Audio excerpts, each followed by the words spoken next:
Ladies and gentlemen, the Kanye West fiasco has finally come to an end, at least for this week, as Twitter, or he has deactivated his own Twitter. His shop, where he sells his merch and whatnot, has been shut down, as well as his talent agent dropping him, right? So it's been a pretty eventful week for Kanye. A few days ago, he ended up going on a tirade, spewing, the usual nonsense he does about, like, the Jewish media and blah, blah, blah, the people at the top trying to shut him down. He ended up basically saying free Puff Daddy and supporting Puff Daddy, P. Diddy, a bunch of people like Chris Brown, who you guys know likes to lay the fisticuffs on people like Rihanna, right? And then he ended up going on Twitter, reposting a whole lot of adult media, if you know what I'm saying. He went online, he Googled some of his favorite adult works, he shared them onto Twitter, saying, yeah, I like this one. This one was pretty fire. It was pretty interesting to see, to say the least, right? And that's coming from a top-tier goon man here. But I didn't expect seeing Kanye West's personal collection of corn on my Twitter that fine day, right? Now, I guess we'll just start here with Daniel McCartney, who is a music agent, obviously, of 33 and West, which is a power tour agency, premier independent full-service talent agency. Obviously, West is for Kanye West, and it is a tour agency that this team put together, and he posted this on his story. Effective immediately, I am no longer representing Ye, formerly known as Kanye West, due to his recent harmful and hateful remarks that myself nor 33 and West can stand for. Peace and love to all. And a lot of people wonder, what the heck took so long? I mean, you should have put this statement out a few days ago, but I guess better late than never. We also have an update on Kanye West's Shopify merch store. He was selling a Sean John X Kanye collaboration, Sean John being P. Diddy's personal brand. Obviously, P. Diddy is currently locked up because of, getting himself involved in those slippery oil Diddy parties, right, with some questionably aged people. He ended up getting this shut down for this reason right here. I don't even know if I could say that because of age restriction, but imagine, those guys with the red symbol from 1940 with the funny mustache guy leading the pack, right? He ended up selling a shirt that was only that symbol right in the middle, right, for like $20, right? So at least he was marketing it at a fair price, right? Now, obviously, you can head on over to Yeezy.com, and this is what you will see. This store is unavailable with a request ID. Something went wrong. That's it. That's what happens when you try to sell a propaganda, a German. What would you say, dictator? I know there's a term for it. I'm a bit late on history, right? I've been out of school for like 7 years or so, but geez Louise. Yeah, try not to sell that kind of stuff, guys. Bit of a hot take. Let's try to keep that type of merch off of our websites. Now, unfortunately for Kanye, his Yeezy site was going through Shopify, which is basically a website where people can host their own storefronts.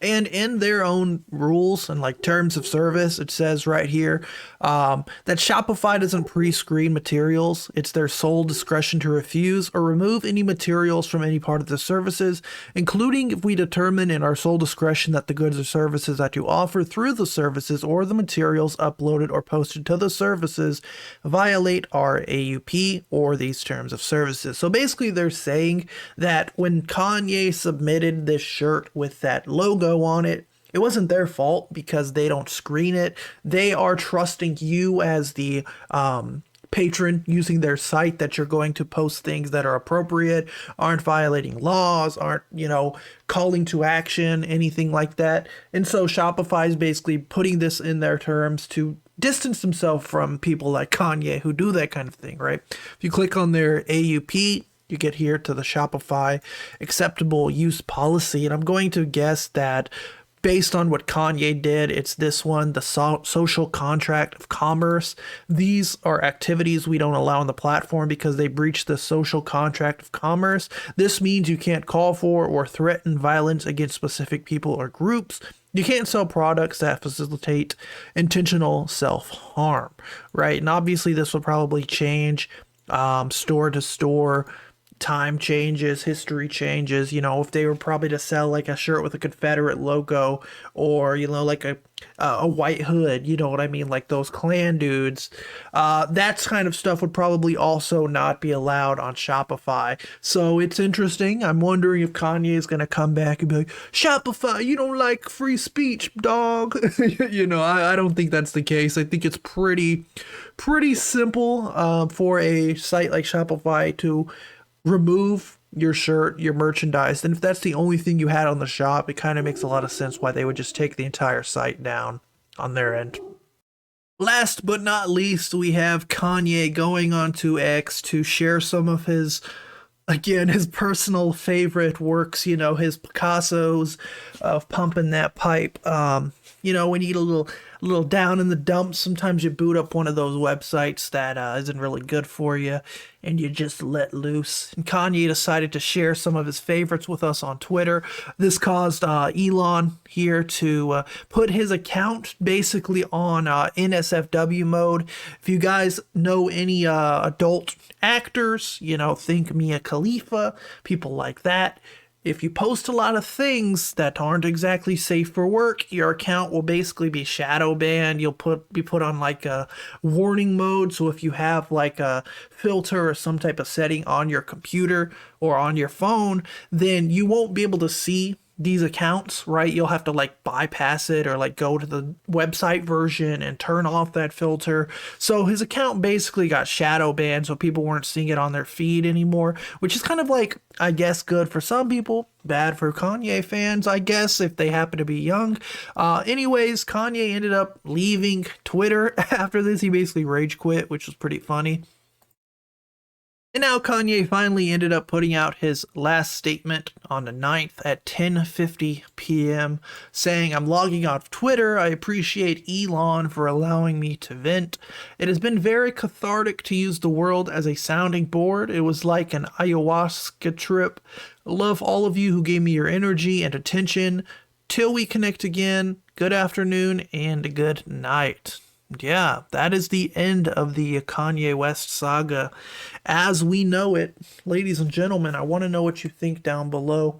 If you haven't caught up, I have like 2 videos I've made kind of keeping up with Kanye, similar to his ex-wife keeping up with the Kardashians. Kanye has had his own slew of drama over the past few years, and it's definitely been interesting to follow again. I think he's a very talented musician, really great bangers of music, right? But it gets to a point where you can't defend people's words and the things that they say online. Again, this guy is probably not doing okay up here. I get it. Everybody needs help. Everybody needs people around them who can set them straight and keep them sane, I guess you could say.